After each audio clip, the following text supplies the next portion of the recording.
Everybody, Dr. Diane, your libido expert, talking more about vaginal numbness and how to work with this. Now, there's a lot of different reasons for vaginal numbness. If you've had any sort of sexual trauma, that can absolutely be a cause. I strongly suggest if you've had that, you go and work with somebody that is trained in that and can help you heal both physically, mentally, as well as emotionally from the trauma.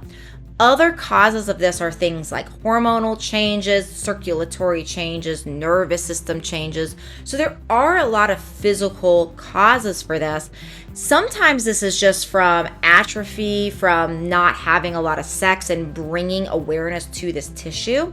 So there's a few different things we can do. We beyond even like testing for hormones and wanting to fix those things and making your circulation is strong using nutrients like L-citrulline and nutrients like potassium and magnesium and hawthorn are all great things to help with the circulation.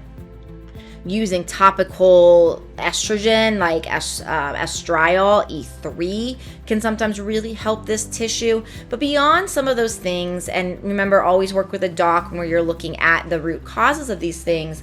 But beyond some of those things, also just bringing more awareness to the tissue. So one of my favorite things is actually this vibrator from this company called Mystery Vibe. Now, if you haven't checked out my podcast yet, definitely go check that out. I do have an episode that is coming out soon about this particular product in more detail, but I wanted to at least bring it up also in context on this YouTube channel about vaginal numbness, because what this particular device does, this is called the crescendo, and you can see that it like bends in all of these wild shapes. It has all of these joints in it, and so it bends in these really unique ways.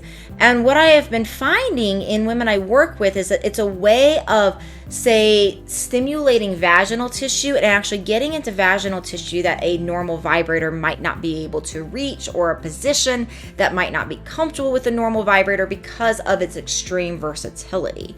And so because of that, I have found that using this particular device can be really helpful for vaginal numbness. So if you're having an area where you're using this and it feels a little numb, holding it gently, turning up the vibration on that area to a soft, say, rumble, so to speak, and really breathing and settling into that tissue can be so helpful, right? And so there'll be information about this particular product in the show notes in the YouTube description here on how to buy this product. If you, like I said, if you haven't checked out my podcast, Libido Lounge, make sure you do check that out, because I go a lot more into the research. There's a lot of research and FDA approval for these types of devices for actually healing from a wide variety of health conditions in the pelvic area. So very, very exciting technology that's happening here. But personally, clinically, what I've seen in clients I work with is also an amazing tool for helping with some of that vaginal numbness, just bringing more awareness, bringing more blood flow to that tissue, and bringing that neurological connection of the brain to that specific spot where you're experiencing numbness can go a very long way. All right, everybody. Again, please do subscribe. If this has been helpful, you can find out how to get this device and discount codes in the show notes. I'll see you in another episode.